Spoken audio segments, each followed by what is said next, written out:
Hello friends, welcome to iExamBee। मैं हूं Arunima, ex manager सिद्धि। और आज इस वीडियो में हम चर्चा करेंगे descriptive English IFSCA grade A के एग्जाम के बारे में, जिसमें कि चूंकि 13 मई को ही एग्जाम होने वाला है। वो सारी बातें जो आप एग्जाम लिखने के पहले आपको मालूम होना चाहिए। कई बार ऐसा होता है कि आप स्टूडेंट्स एग्जाम लिख के आते हो, उसके बाद ये सवाल पूछते हो कि अच्छा, प्रेसी में टाइटल लिखना था क्या, प्रेसी को कितने वर्ड्स में करना था, वहां पे तो कोई वर्ड लिमिट नहीं दिया गया था। आरसी में हमें कितने वर्ड्स में आंसर करना था, प्रेसी में हमें अपना ओपिनियन देना था या नहीं देना था। तो ये सारी चीजें जो आपको एग्जामिनेशन के पहले पता होनी चाहिए, ना कि एग्जामिनेशन के बाद, क्योंकि फिर तो फायदा नहीं है, फिर तो अब नेक्स्ट एग्जाम का वेट करना पड़ेगा। तो इस तरह के जितनी भी क्वेरीज हमें स्टूडेंट्स के तरफ से आती है और हमें लगता है कि आपको एग्जामिनेशन के पहले पता होना चाहिए, उन सबको हम आज इस वीडियो में एड्रेस करेंगे। ठीक है, let us quickly see what are going to be your takeaways. So सबसे पहले हम बात करेंगे इंटरफेस की। कई बार आप इससे लिखना बहुत अच्छी तरह जानते हैं, प्रेसी आरसी सब कुछ बहुत अच्छे से होता है, लेकिन वहाँ पे इंटरफेस की जानकारी नहीं होने की वजह से, या वहाँ पे किस तरह की सिचुएशन बनती है और किस तरह की समस्याएं आ सकती हैं और आप उसको कैसे टैकल करेंगे, इसकी वजह से भी आपका पेपर खराब हो जाता है। सो इंटरफेस। इसके बाद टॉपिक और टाइटल की बात करेंगे। वर्ड लिमिट के बारे में बहुत कंफ्यूजन होता है स्टूडेंट्स को। फ्रीडम कितना है अपने ओपिनियन देने का, अपने बातों को एक्सप्रेस करने का, इसके बारे में बात करेंगे। बुलेट पॉइंट्स में आपको आंसर लिखना है कि नहीं, कितने नंबर ऑफ पैराग्राफ्स होने चाहिए इससे, प्रेसी या आरसी में। लैंग्वेज की कितनी इंपॉर्टेंस है, करेक्ट ग्रामर और स्पेलिंग की कितनी इंपॉर्टेंस है। और फिर क्विकली ऐसे में किन बातों का ख्याल रखना है, जरूरी बातें प्रेसी में और कॉम्प्रिहेंशन में। थोड़ा सा वीडियो लंबा हो जाएगा, लेकिन आई एम वेरी श्योर कि इस वीडियो को देखने के बाद अब आप एग्जाम के लिए बिल्कुल रेडी रहेंगे और कम से कम कोई भी ऐसी वाली कोई मिस्टेक नहीं करेंगे जो आपको अफसोस लगा रह जाए कि ओहो, इतनी सी बात मुझे नहीं पता थी और इसकी वजह से मेरे ये मार्क्स लूज हो जाएंगे। ठीक है, सबसे पहले बात करते हैं राइटिंग स्पेस की। चूंकि आपको टाइप करना होगा अपना आंसर, तो वहां पे जो स्पेस गिवन होगा, एक्चुअली अभी रिसेंटली इन्होंने चेंज किया है पिछले 2 एग्जाम से।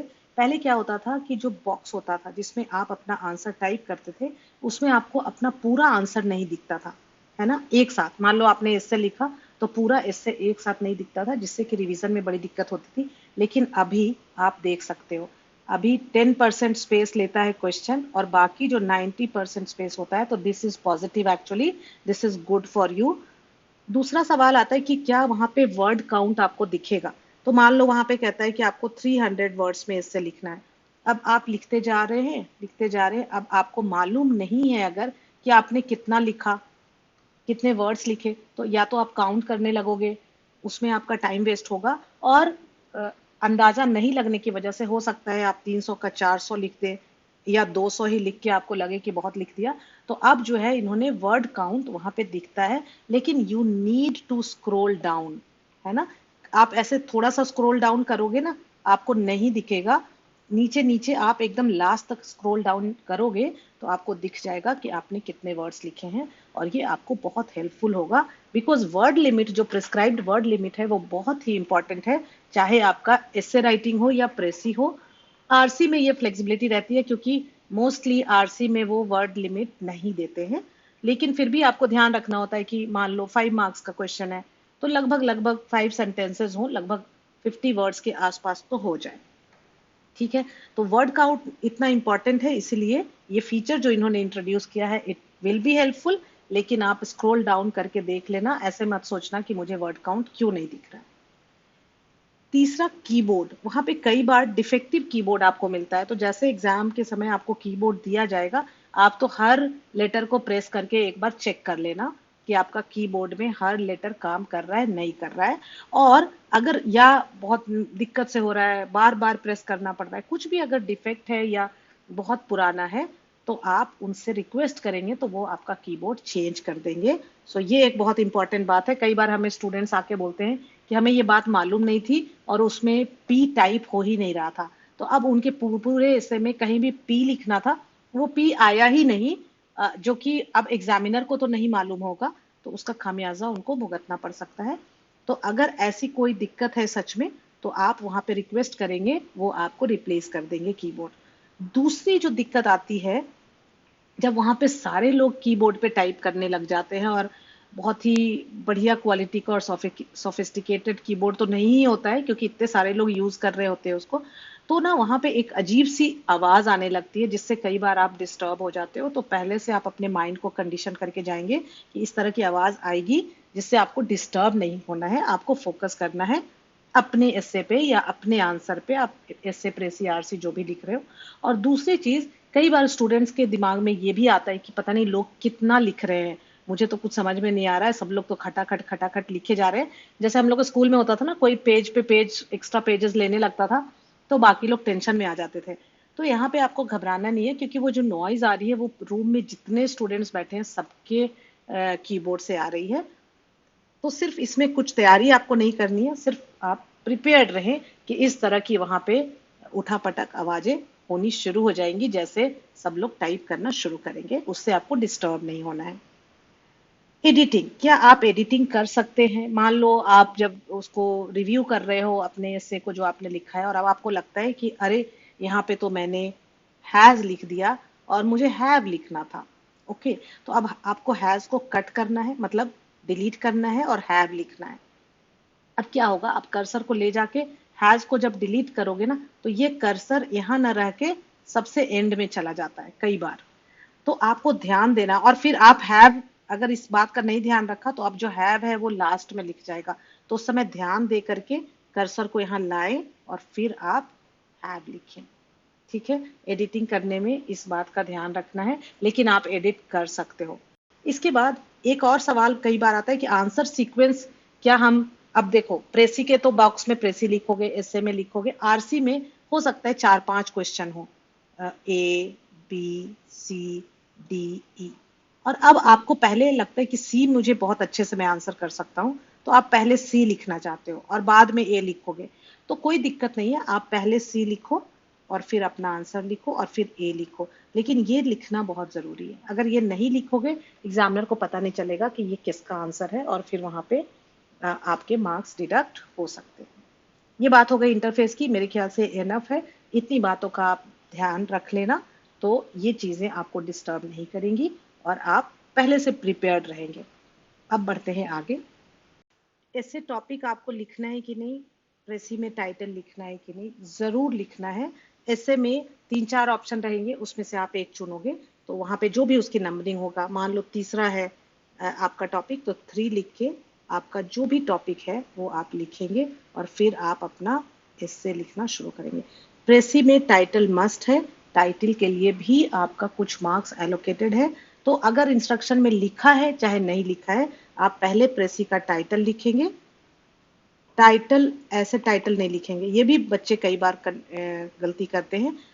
आपके हिसाब से वो जो पैराग्राफ दिया हुआ है उसका क्या टाइटल होना चाहिए, वो टाइटल आप लिखेंगे, है ना। मान लो विमेन एम्पावरमेंट पे है, तो आप लिख सकते हो विमेन एम्पावरमेंट या व्हाट एवर इट इज, जो भी है। और उसके बाद आप अपना प्रेसी लिखेंगे। दो बातें हैं, टाइटल के बारे में इंस्ट्रक्शन में हो नहीं हो आपको लिखना है, और अगर वर्ड लिमिट दिया हुआ है तो ठीक है, नहीं है तो 1/3 जो टोटल पैसेज का वर्ड काउंट है, मान लो 600 है, तो आपको 200 वर्ड्स में आपको अपना प्रेसी लिखना है। वहां पे मोस्टली जो पैसेज दिया होता है उसके नीचे वर्ड काउंट लिखा होता है। ठीक है, नेक्स्ट। वर्ड लिमिट के बारे में हम बात कर चुके हैं, इट इज वेरी इंपॉर्टेंट। जो भी प्रेस्क्राइब्ड वर्ड लिमिट है उसको आपको रेस्पेक्ट करना है। एसए में और प्रेसी में हम बात कर चुके हैं। एसी में, आरसी में थोड़ी सी रीडिंग कॉम्प्रिहेंशन में थोड़ी सी फ्लेक्सिबिलिटी होती है कि वहां पे प्रेस्क्राइब नहीं होता है, तो आप अपने हिसाब से उसको थोड़ा आगे पीछे कर सकते हो। Next, freedom. आपको अपनी ओपिनियन को, जो आप उस विषय के बारे में क्या सोचते हो, इसके बारे में लिखने की कितनी फ्रीडम है और किस क्वेश्चन में है, ये बहुत इंपॉर्टेंट है। तो यहाँ पे आपको एसे राइटिंग में तो पूरा फ्रीडम है ना। एसे राइटिंग में तो आपको जो भी टॉपिक दिया गया है, क्योंकि वहां पे बस एक टॉपिक है। अब आपको ग्लोबलाइजेशन है, तो अब ग्लोबलाइजेशन के बारे में आप लिखेंगे। मान लो यहाँ पे जेंडर इनइक्वलिटी की बात हो रही है, तो आप जेंडर इनइक्वलिटी क्या है, आप एक इंट्रोडक्शन लिखेंगे, और उसके बाद आपका क्या व्यूज है। या कई बार ओपिनियन बेस्ड टॉपिक भी आ जाता है. So under employment is more dangerous than unemployment. ठीक है, अब आप इसके बारे में क्या सोचते हो, वो और आप जो आपका ओपिनियन है उसको स्ट्रेंथन करने के लिए आपके क्या पॉइंट्स हैं, ये सब पूरा फ्रीडम है आपको एसे राइटिंग में.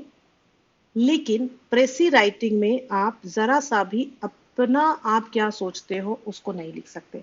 You have to strictly stick to the passage. उस पैसेज में जो भी बात लिखी गई है उससे आप थोड़ा सा भी इधर उधर नहीं जा सकते हो. इवन कि आप सीक्वेंस भी नहीं बदल सकते हो. जिस सीक्वेंस में उस पैसेज में बात कही गई है, राइटर ने कही है, उसी सीक्वेंस में आपको लिखना है. बस उसको प्रिसाइज वे में लिखना है. मतलब 1/3. अब 600 वर्ड को 200 वर्ड में लिखना है तो डेफिनेटली अब यहाँ पे ऐसा नहीं है कि कुछ कुछ पोर्शन आपने कट कर दिया बाकी को कट पेस्ट कर दिया. नहीं, इस पूरे डिस्क्रिप्टिव इंग्लिश में you need to write in your own language. आपको अपने शब्दों में लिखना है आपका आंसर. सो प्रेसी में जरूर आपको पढ़ना चाहिए. 1 बार 2 बार 3 बार उसको अच्छी तरह आप समझ लेंगे, तब आप उसका एक टाइटल लिखेंगे और उसके बाद प्रेसी लिखेंगे. ठीक है, यहाँ पे सीक्वेंस और जो कंटेंट है वो आपको वहीं से लेना है. वहां पे आप एक लाइन भी अपना नहीं ऐड कर सकते कि आप उस विषय में क्या सोचते हो. रीडिंग कॉम्प्रिहेंशन में अगेन बहुत ज्यादा फ्रीडम आपको नहीं है. यहाँ पे बस ये है कि कॉम्प्रिहेंड करना है. मतलब you need to understand the passage और उसके बाद आपको अपनी भाषा में उत्तर देना है. बुलेट पॉइंट्स में आपका एसे, प्रेसी या आरसी होना चाहिए कि नहीं? बिल्कुल नहीं होना चाहिए, क्योंकि डिस्क्रिप्टिव इंग्लिश जो आपका पेपर है it is a test of your writing skill. Bullet points में फिर वो राइटिंग स्किल का टेस्ट नहीं हो पाएगा. किस तरह से आप अपने आप को एक्सप्रेस करते हैं, किस तरह से आप सेंटेंस फॉर्म करते हैं, कितना अप्रोप्रिएट शब्दों का आप इस्तेमाल करते हैं, ये सारी चीजें फिर बुलेट पॉइंट्स में नहीं आ पाएगी. तो बुलेट पॉइंट्स आपको यूज नहीं करना है. नंबर ऑफ पैराग्राफ्स कितने होने चाहिए?